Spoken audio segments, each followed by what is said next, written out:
Now, the Special Investigating Unit says it's launched a probe into at least 100 law firms that falsely claimed from the Road Accident Fund.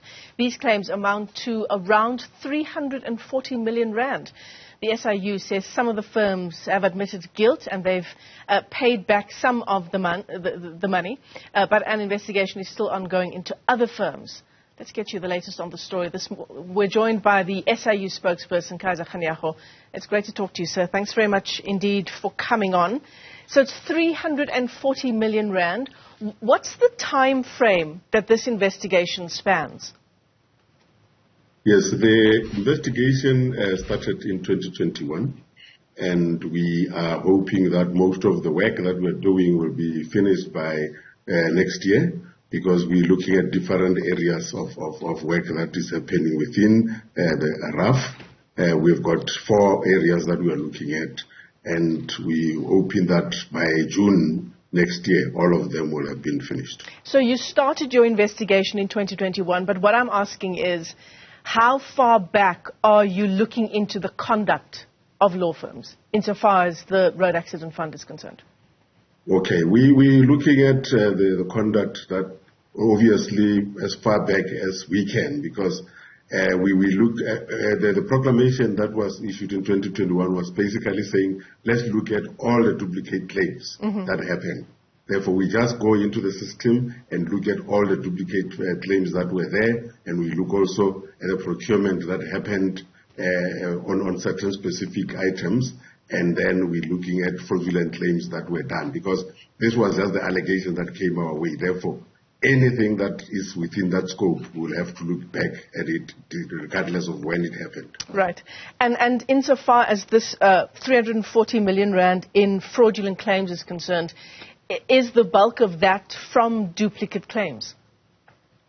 340 million is only on duplicate claims. That is where the lawyers were able to then go out there and sue the Road Accident Fund for payments of their clients, and then go and go to the bank and get that money from the RAF bank account, because RAF has to wait for 180 days before it can make the payment. But the process would have started on the RAF side, then they get the money, and then the RAF then pay them the same amount of money. Therefore, that is how this 340 million rand came about. Right. And the law firms that have now paid back, I think the number is 314 million rand that's been paid back by some of these law firms. I mean, can you tell us whether that money was paid back as soon as these law firms realized that there had been a duplicate payment, or did it take an investigation by the SIU? Definitely. We went to all of them and we said to them, this is proof that you got duplicate payments. And when they started seeing that, they immediately said, no, we want to settle. And there are those that came to us to want to settle, and we then signed acknowledgement of debt to the value of about 70 million rand. And then so far we have in our bank account 41 million that was paid through those AODs. And the others didn't want to come to us. They immediately rushed to Road Accident Fund and paid the money.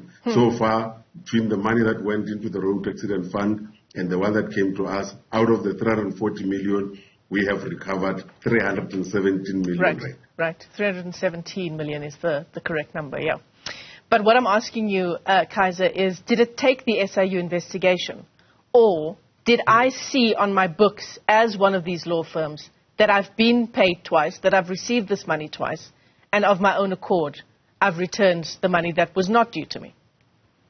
None of them was done because of their own will. It was only after they realized that we are aware that this has happened that they started moving around. And we also realized that some of them didn't even have the money. They went to loan the money somewhere else. Because when we look at the invoices or the proof of payment that was given to the Road Accident Fund, we find that they then were paid by lenders. Those amounts were paid by lenders, which means that they did not put the money where they are supposed to put them, in a trust fund. Right. So the money had been spent.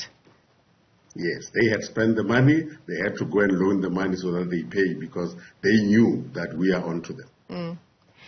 So the converse is true, right? Had it not been for this SIU investigation, there would be no sign of this money being returned to the Road Accident Fund. Definitely. None of them were prepared to bring this money back. They thought that nobody will come looking. And immediately because we had to phone each one of them to say, here is proof that you were paid twice and you kept this money for so many days and you have not brought it to our attention. And that's when they started moving and quickly wanting to make deals with us.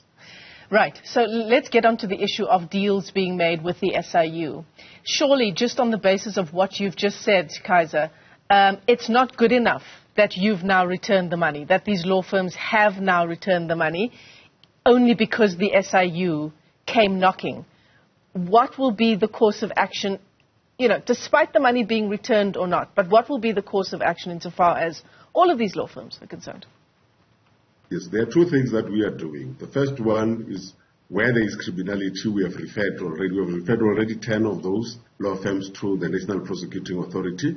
But then the rest of the ones that are there who misuse funds that are supposed to be in the trust fund, we have sent them to the Law Practice Council, where they will be dealt with in terms of their legal, the fact that they are members. Because we feel that they should have kept that money in the trust account because that money doesn't belong to them. It basically belonged to the clients that they were supposed to be giving it to. Therefore, they took the money and used it for their own benefit. Right. Insofar as the Road Accident Fund is concerned, Kaizer, it's a long-standing issue, right? The money not going to the intended beneficiaries, lawyers claiming quite a large part of the payout that victims of road crashes receive. Is this the start of what the SIU wants to do insofar as the Road Accident Fund is concerned? Definitely. We are looking at different things at the Road Accident Fund. The first one that we talked about is about the claims by arteries. Now, the other focus area we're looking at is payment made to service providers. For example, the ambulances and the doctors that are involved who also overcharge the RAF. But we also look at the claims, fraudulent claims that are done. That's where we're going to look at what you're talking about, whether this money was given to the people that it was supposed to be given to. Those are the things that we're going to look at. But the other focus area we are looking at is procurement. For an example, they were doing procurement. They procured licenses from SEP, but they never used them. And that is fruitless expenditure. All of those things we are looking at, and it forms part of the investigation up until the 30th of June 2024. And I think a lot of people will say it is about time. Kaizer Kganyago, the SIU spokesperson, those claiming from the Road Accident Fund in the crosshairs of the SIU. Thanks very much for your time.